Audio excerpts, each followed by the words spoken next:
Hey, Todd Wolfe with Made by Wolfe, and today we are going to do working drawings so that we can turn this concept into this finished piece of work.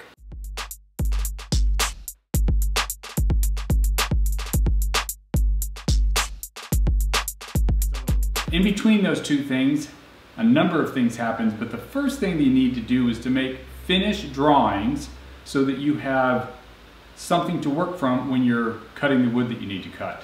And my experience has always been that whenever possible, those finished drawings need to be full-sized. Full-size finished drawings allow you to understand whether it's going to fit in terms of this bench. 3 people, for instance. Are 3 people going to be able to sit on there? And so we're going to make full-size drawings here on this table of that bench.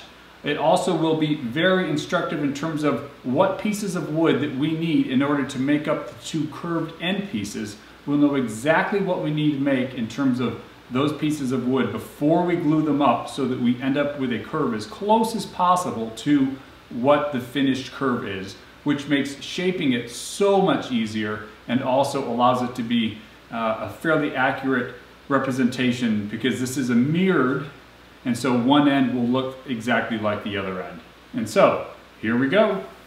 Yeah, so this bench is basically made up of 3 elements. It's the end pieces, the stretchers, and then the bluestone. And the stretchers are going to be formed around this form that you have sitting on the table here. And it's a form that I've used before, and so I'm going to use it on this bench. And so the first thing is just to draw out those stretchers full length along there, and then we'll place the ends on them and then the 3 seats of bluestone. So that is why that form was there, and so I've traced those out at this point, and now you'll see that that piece of wood that you see there, that is something that I have made that matches the curve, and then I put a center line on that, and it just allows me to hold a square along the straight edge and then draw lines that are perpendicular to the tangent.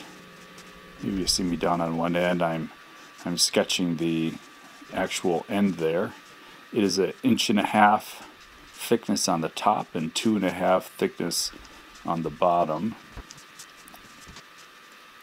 And then, as you can see in the drawing up above, the stretchers will actually penetrate through the end of those pieces. So you can see that I've kind of drawn that out there. I'm kind of sketching in the actual bluestone bench pieces at this point. The bluestone bench pieces are roughly 19 inches on the short edge and like 21 on the long edge and about 19 inches across. They'll be 1 inch thick. I'll put that in the drawing there. At this point I'm sketching in the other end of that, and I'm going to make this a little darker just so it's easier to see. The lines on the end that are to the left of the screen are a little lighter at this point, but that's because I'm about to go in and draw in all of the individual pieces of 1.25 inch thick cherry that will be stack laminated for me to get that curve. And so I need some fairly thin lines so I can get some accurate measurements. I'm measuring down to 1/16 of an inch to figure that out. There's a total of 15 pieces that will be glued together across each end. And as I'll show you later, they are essentially, there's a centerpiece that is identical on both ends, and then there are pieces going in each direction, and because each end is symmetrical and the curve is then symmetrical on each end, I'll be making 2 of the centerpieces, and then all the other pieces I'll make 4 of each of those. At this point I'm just drawing a cross section of one of the ends of the bench so that I can work out any details that I need to work out there. I've drawn the stretcher at 6 inches, and I'm already contemplating making it only 5 inches in the end.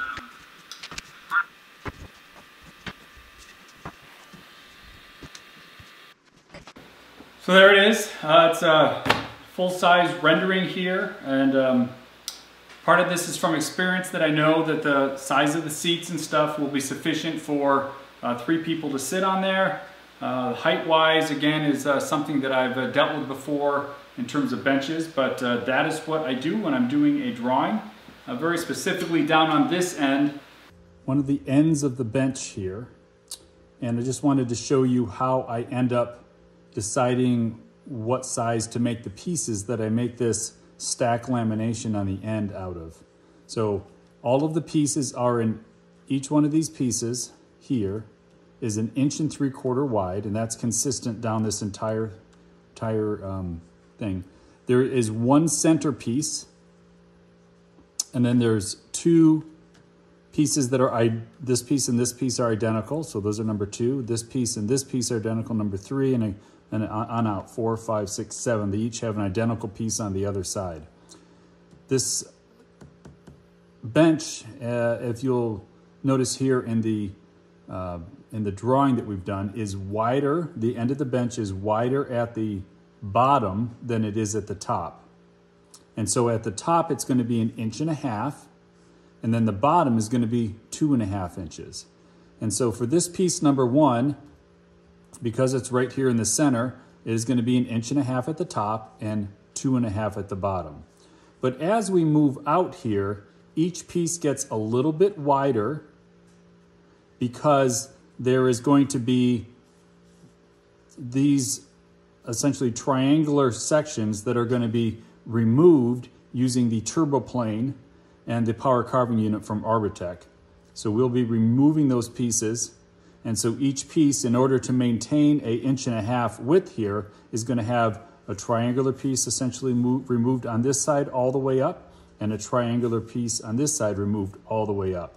And so in order for them to be the 1.5 inches and 2.5, each one gets a little bit wider. So here we have 1.5 inches and 2.5. This one, it measured 1 9/16 inches and 2 5/8, but this will, I'll end up making this 2 9/16. And this one is 1 5/8 and 2 5/8. This one all of a sudden they start to get wider and wider as we go out. This one will be 1 11/16 and 2 11/16, 1 15/16, 2 15/16. This one will be 2 1/16 at the top, and then 3 3/8 at the, no, that's not right. 2 1/16, it'll be 3 1/16 on the bottom. And then this will be 2 1/4 on the top and 3 5/8 on the bottom. So that is how I determine those pieces. For this piece here, and its corresponding piece on the other side, this stretcher penetrates the end curve. And so as we had seen on the cross section of the Bluestone bench, this is going to be 4 inches high where this goes through. The stretcher is going to be 4 inches high and 1 3/4 inches wide. So what we will do for this piece and this piece only is that we will actually cut out a 4-inch piece and put it in there as a dummy block, but we will not glue it in. And then after the lamination is all glued up and it is all shaped, we will simply knock that piece out. And so we'll put a couple metal cut off essentially brads in there that will hold it in place during the shaping and the carving process. So, and then we'll knock that out, and then we'll have exactly the right size hole for the actual stretcher to go through. So this here is the cross section of the end of the bench. And so this here is the stretcher, and this is where the stretcher, this is the base end element, and this is where the stretcher goes through that base there. Where it goes through, it's going to be 4 inches, but then it's going to curve up here, and it'll be 6 inches at this point. This will give the impression that the Bluestone is hovering off of there when it's looked at from the top. You'll be able to tell that there is a space there. So The bluestone around here, it's often 1 inch. You can get it thicker than that, but just because of the weight, we're gonna that'll be a 1 inch element. And so that is what that cross section again of the bluestone seat and the stretcher, and then where the stretcher narrows down and goes through the end piece. Yeah, so that is how I take the concept here and turn it into this drawing, a full-size working drawing, so that then I know how to build and end up exactly what I want to with this over here. So again, this is Todd Wolfe with Made by Wolfe. We will be starting this project here in the next couple days in terms of building it, so stay tuned and see the rest of the build. Todd Wolfe with Made by Wolfe, encouraging you to go out there and to make something today. I hope you found this useful. If you did, please hit the like and subscribe buttons and make sure you hit that notification bell so that you'll be notified of upcoming videos in this series. Thank you so much. Check out the channel, and this is Todd Wolfe once again telling you to go out there and to make something today.